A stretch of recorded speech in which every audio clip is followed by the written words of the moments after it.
Welcome everyone to this informational session about the Certificate in Online Teaching Excellence.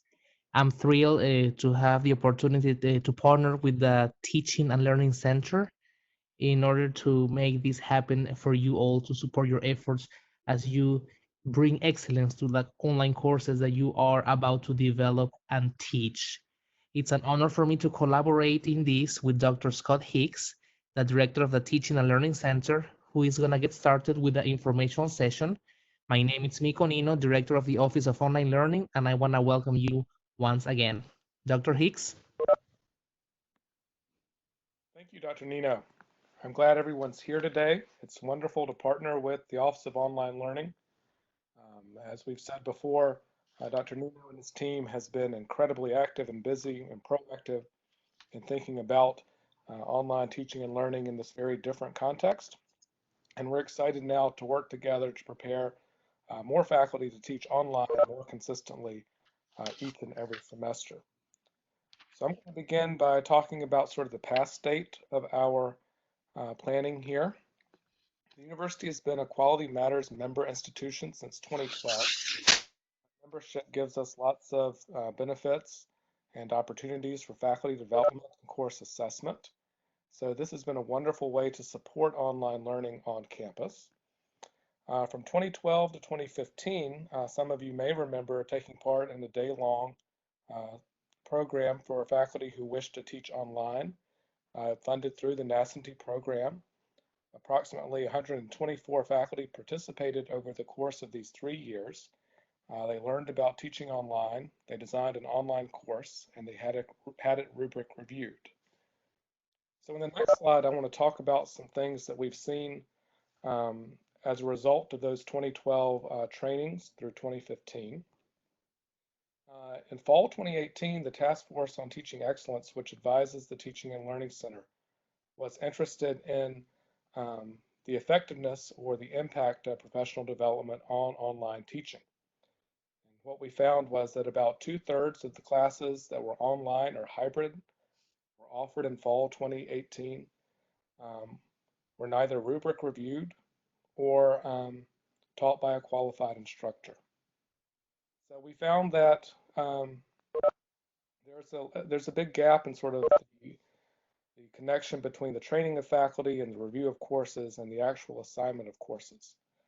As you know, at UNCP, the assignment of faculty to online classes does not, as a matter of policy, consider faculty's training or skills in online teaching and learning.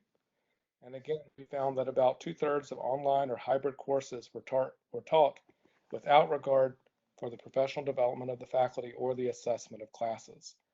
So as we think about what it is we want to do in the future, on the next slide, we're going to talk about the importance of this training opportunity, the community of practice. And before I turn it back over to Dr. Nino, I want to go through sort of the vision that we have moving forward. So in January 2019, equipped with that data about the assignment of teaching in online classes, the Task Force on Teaching Excellence recommended to the provost that all faculty teaching fully online or hybrid classes be professionally developed, and that all online and hybrid courses undergo collaborative and formative assessment. We want our faculty members to be supremely well prepared, and we want them to feel supported throughout the process of online teaching. So the Task Force on Teaching Excellence is committed to making sure that online classes are the best that they can be. The task force also took this recommendation to the Committee on Academic Information Technology, a group of the Faculty Senate, and that group also affirmed the task force's recommendation in spring 2019. That group was especially excited for the university to offer more professional development to faculty who wish to teach online. And finally, the university's draft 2020 to 2025 strategic plan, led by Professor Mark Melowitz and CCE Director Christy Poteet, included a call for developing and implementing a long-range online learning strategy, which includes standardized training for online faculty. So again, the data that we've seen, plus our vision for the future, uniquely connect us at this moment for this community of practice. And we're grateful then to see the interest that you who've joined us today are showing for this opportunity. In our next slide, you're going to get to see some of your colleagues. These individuals have worked on a certificate for accessibility and inclusion in teaching and learning.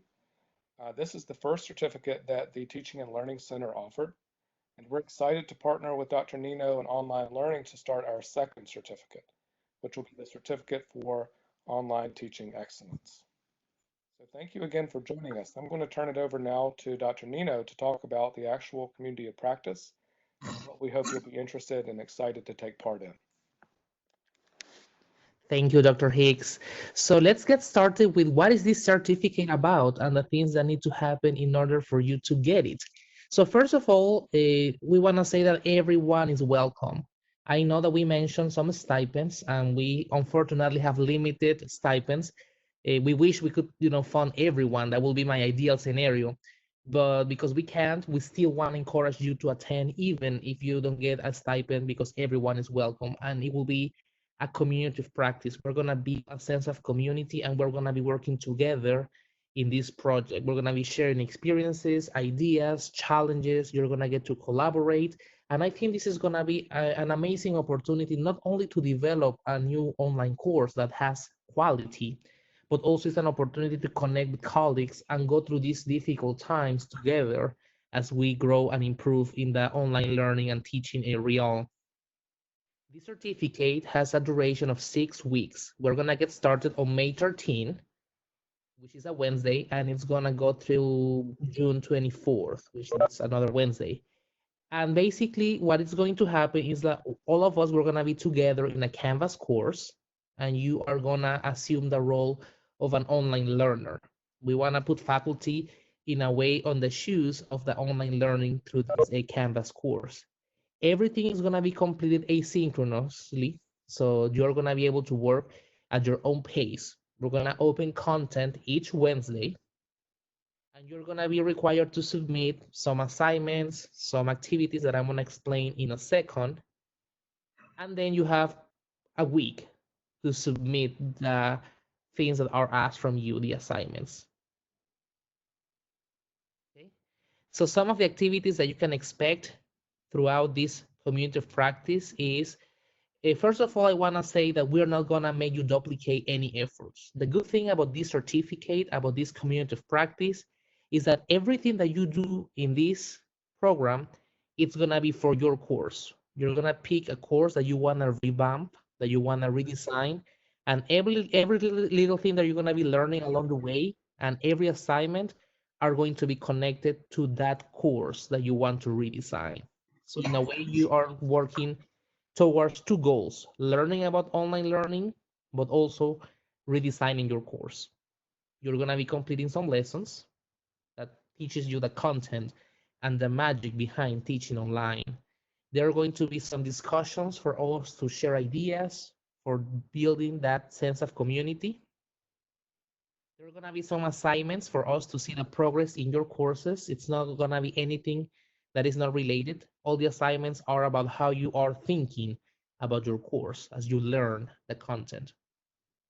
We're going to be having some peer review, again, to provide feedback to each other, to share anecdotes, experiences. And also at the end, we would like to have a virtual showcase in which you get to show the beautiful course that you designed to the rest of the UNCP community. And in that way, you can set an example of excellence for online teaching. So in order to get that certificate at the end of this community of practice, at the end of this program, these are the things that need to happen. First of all, you need to actively participate in the community of practice, take the content, submit the assignments that I mentioned before. And then by June 9th, you will have to submit the structure of your course. And please be mindful that we are going to help you and support you along the way. It's not like you're going to be completely on your own. You are taking the content on your own, but we are here to help you with questions, answers, consultations along the way. And basically, by that day, you will have the structure of the course, how it's gonna look like, the activities, the assessments, the learning objectives, the interaction, the engagement, the quality assurance process, accessibility. All of that structure is gonna be in place by then. And then by the end of the community of practice, you're gonna develop one lesson, one module. The community of practice ends on the 24th, but we're going to give you a couple extra days to have one lesson fully developed. And it's important to submit one because if we provide feedback about that lesson, then you can continue applying that for the rest. After you submit that course design instructor and the lesson, then you're going to submit your course to us for a quality assurance process. And that's very important because there we're going to be able to give you some feedback about how the course can have the highest possible level of quality, and also making sure your course complies with accessibility. So that's what everyone needs to do for the certificate requirements. However, those of you who get the stipend, the $2,000 stipend, there are a couple of extra requirements. You have to make sure your course is taught within 1 year, now from 1 year. And then in the fall, we're going to be doing this again. You will have to provide 12 hours of peer mentoring to other faculty members because you will have gone through this process. You will have to commit 2 hours a week for 6 weeks to provide this peer mentoring. That's only for those who get the stipend, those two requirements. So if you, let's say that you're not going to be teaching within a year, but you still want to learn about the process, you can still join us. But priority for the stipends are going to be for this year. Please be mindful that we're going to be giving stipends throughout the year, not only now. We're going to repeat this in the fall. So if you don't get a stipend now, but later on you wanna redesign another course, you will have then a chance to apply again and get the stipend. So don't think that if you don't get it now, you can never get it. So what is the criteria that we're gonna be using to choosing those 15 awards? Well, first of all, in the application that I'm gonna share in a second, and that is open now in our website, we want to see commitment to online teaching excellence, just not something for now, for this very moment. We want to see a long-term commitment, how you plan to have that commitment. And that connects with goals. We want to see what are your long-term goals for online teaching. As we said before, courses that are going to be taught within 1 year are going to have the preference. And also, if you have limited previous teaching experience when it comes to online, that's going to be also a preference. And we're talking about preferences because we are going to analyze the whole application. So it's not like set on stone. Don't get discouraged if a couple of these things are not necessarily working for you. Still apply because we would like to analyze the whole application and see who is going to get the award. So don't think that not having one of these criteria is going to not make you qualified.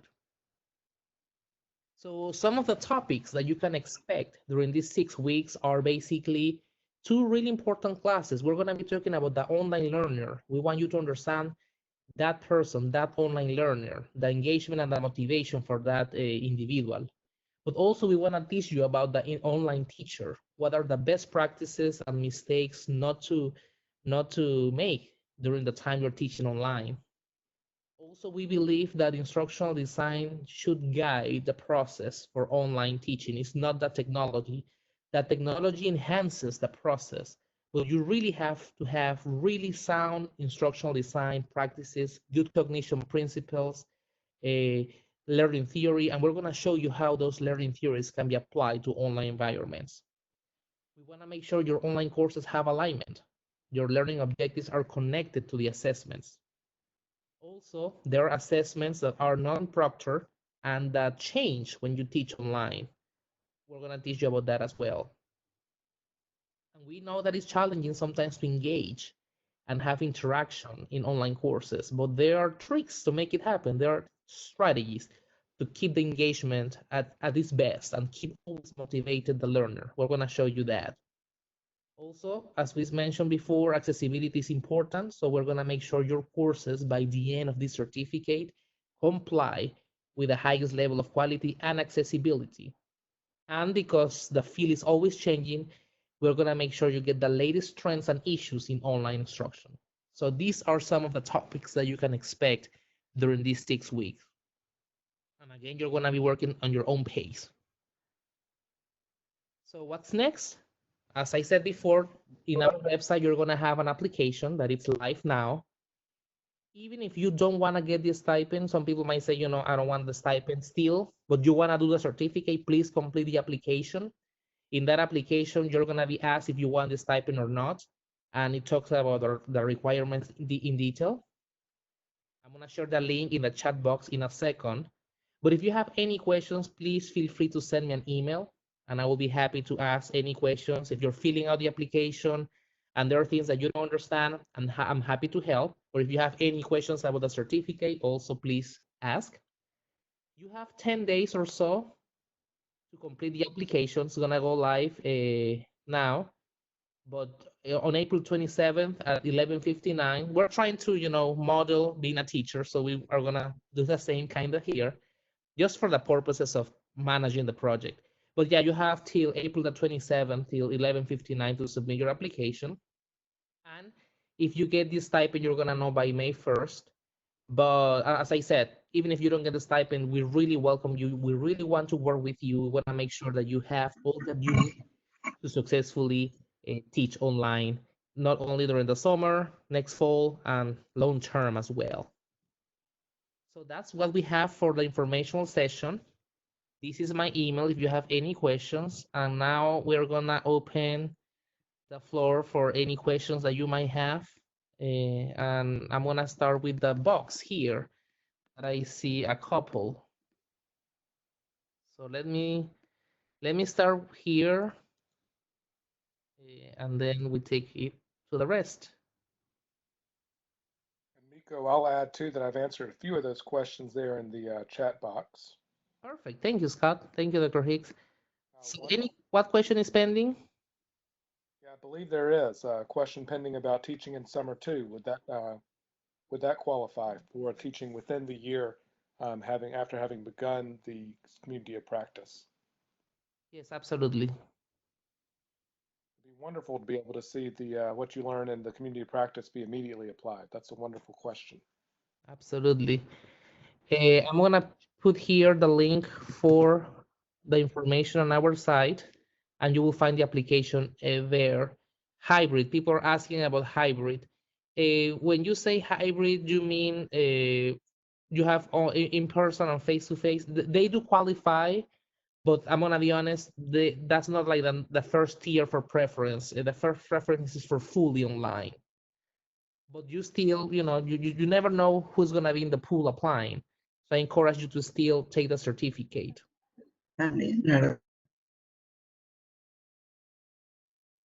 I'll add too that we don't know sometimes what kind of teaching we'll do. So if you are interested in teaching online, fully online, hybrid, please do join us because this will be a wonderful opportunity to learn more about online teaching. Yeah. So yeah, bottom line, yes, you qualify if you wanna do hybrid. Uh, who else has any questions? One of the other questions is the individual states some of us have no control over whether we are assigned online courses. And that goes back to one of the initial slides. The Task Force on Teaching Excellence realized decisions about class scheduling and the kinds of classes that are scheduled or assigned to individuals. And they are concerned that from an institutional level that we are assigning classes to individuals who have the professional development to teach those classes as best they can. So what our hope is from the Task Force on Teaching Excellence's point of view is that we'll commit ourselves as an institution to supporting faculty development in um, online teaching, rewarding those who are able to do it. We would love to be able to give stipends to everyone, then encouraging all faculty who are assigned online classes. We want chairs to consider that those faculty have taken this opportunity and developed themselves to do so. So that's the message that we're trying to convey to the provost, for example, to support faculty who are undergoing this kind of professional development. Absolutely. And I would like to also say that when you take the certificate, many of the things that you learn there, you can easily translate them also to your regular face-to-face courses. So even if you see yourself long-term teaching face-to-face, which is completely understandable, I would still encourage you to add this skill set. You never know when you have to teach online again, but also many of the principles here translate into face-to-face. And I can say I have done this before. This will be my first one at UNCP. So excited about that. I have done it at other institutions. And I have to say, it's a beautiful process. It's one of the most beautiful things that I have witnessed, being able to take somebody to the process, seeing and witnessing how you yourself take your course from face to face to fully online with quality. It's a nice evolution to witness. I think you're going to enjoy yourself having that community with colleagues going through this process. It's almost magical, I have to say, when you see that evolution. So I really encourage all of you to participate.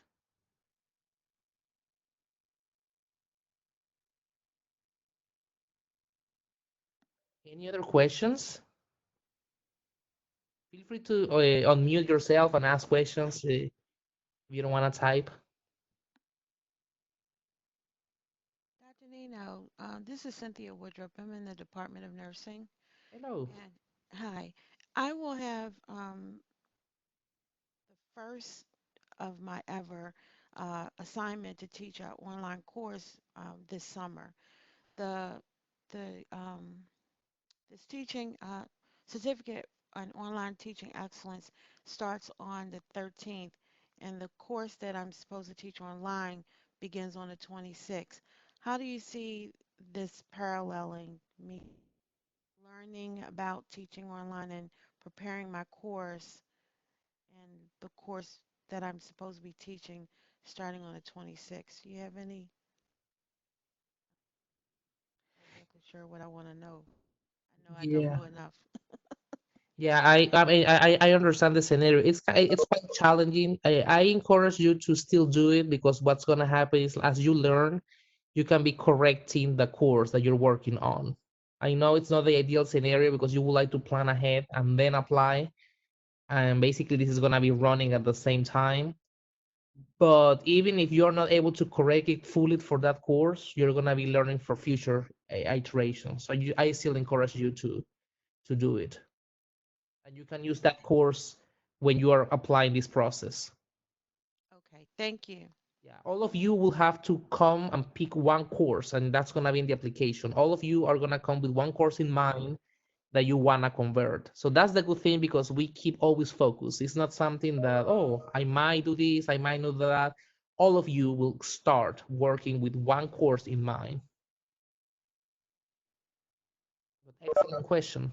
So, Dr. Nino, with that being said, could I potentially select a course for all online of one that I have taught face to face in the past and try to move that one to a online format? Yes, absolutely.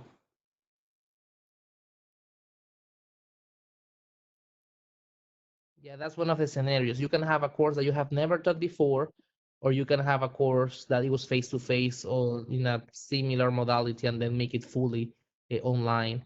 Maybe you had something online that it was synchronous and now you want to move it to asynchronous. All of those scenarios qualify.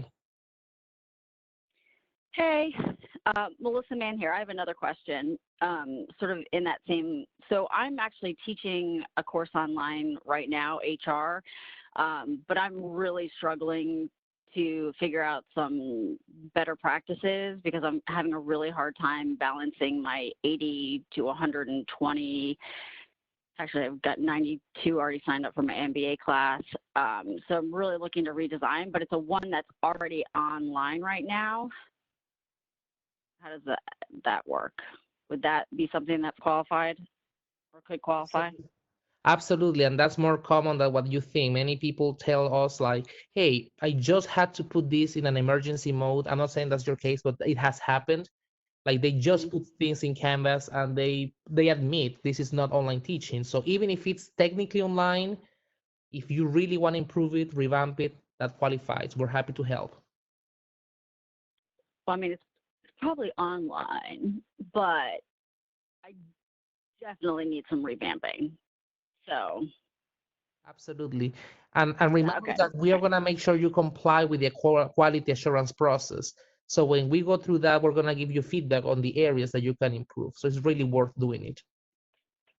okay. Thank you. Absolutely. How well will online work with journalistic writing? It's possible. There are some ways around that.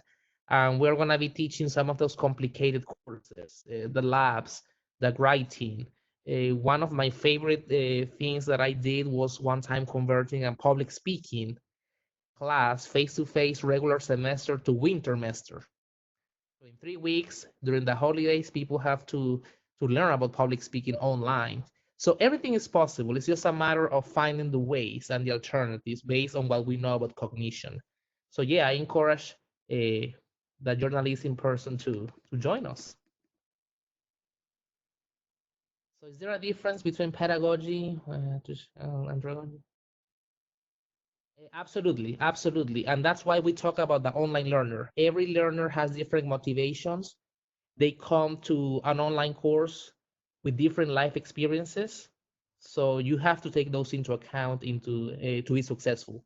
So yes, I believe that's why andragogy it's a thing, the adult learner, and we're gonna be talking about that. Uh, so is the quality matters training? Um, I'm trying to get all the questions. With Yeah, we're gonna be using Quality Matters, but we're gonna go beyond Quality Matters because Quality Matters focuses only about the course design, and here you're gonna be learning about the teaching, which is a deeper art. It's understanding the learner, understanding cognition, best practices, and all of that. Quality Matters just provides a rubric, and we're gonna use that rubric, yes, but we're gonna go beyond that because there is more than the rubric for you to teach. Yeah, and also there's a difference between grad and undergrad. Every course is different, and you are going to be working with us on a customized basis. We're going to be looking at your particular scenario, your particular course, and we're going to give you individualized, personalized feedback because every course is different, and you cannot have a universal recipe for success. So we have to look at every single scenario. Um, okay, so people have asked me about the certificate in the past. So keep in mind that these certificates are not mandatory. So it's not like by having something in the past, you comply with a requirement. This is a completely different course in the fact that we are looking at different areas. We are making you go through a quality assurance process. We want to make sure you develop following the principles. So I'm not really sure. I was not here when the previous certificate happened, but I can say that it's a different one. So even if you took the other one, I encourage you because technology changes by the day. So the trends, the issues, there are things that didn't exist 1 year ago, 2 years ago, and we keep an eye on those new trends. So I encourage you to, if you took it like several years ago, to give it a try to this one. I want to create an online version in biology. Okay, perfect. Well, because of you have to pick one course. Even I'm sure you have several courses, but you have to pick one to stay focused. We can help you afterwards with any of your other courses. But I suggest, sorry, you pick the most challenging ones, the most challenging one to work on this community of practice, and we can help you on the side with the others. You can request a consultation. But for the purpose of the certificate and to help you stay focused, just pick one. I'm open to learning more ways to teach a lab with students. So we will have. Yeah, there are other ways about that. And again, every course is different. So those with issues with labs and all of that, we will work with you to make sure that you have what you need to be successful. That makes okay. Is there a continuing education process for this certificate? Yes. Dr. Hicks and I, we have been talking about a process in which you get recertified. And the reason why this happens is because online learning changes so much. There are better things, new things, cheaper things. You cannot stay for life with one tool, with one trend, because everything will change. And your students, they're aware of the things that are out there. They're using those resources to learn, even formally. So I think this certificate needs to be taught on a regular basis, not every year, but at least every two or so in order to stay current. Yes, organic chemistry that has been taught online. Keep in mind that nowadays any degree is offered online, and sometimes you need to bring some synchronous components to your online course, and even internships can be done online with some software. And I'm not gonna get into detail because in the interest of time, but again, yes, don't. This is the moment to take the risk. Don't let anything stop you. Don't think that your course is a problem. Don't think that it's too difficult, too complicated, too expensive. Leave that to us. We're going to help you find an alternative for you to successfully teach any course. Uh, Let me go. I'm continuing with the questions. Okay, somebody asked me about the dates, so I'm going to bring back this slide there for the dates. And yes, we can. This presentation is going to be available online, and we're gonna make also the slides online available.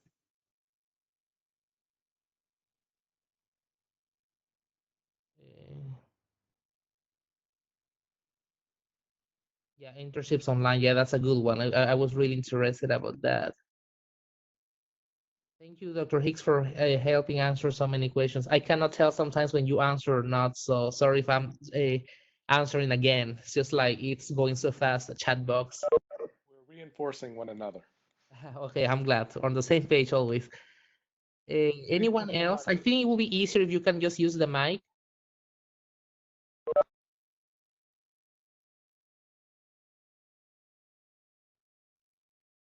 Any other questions?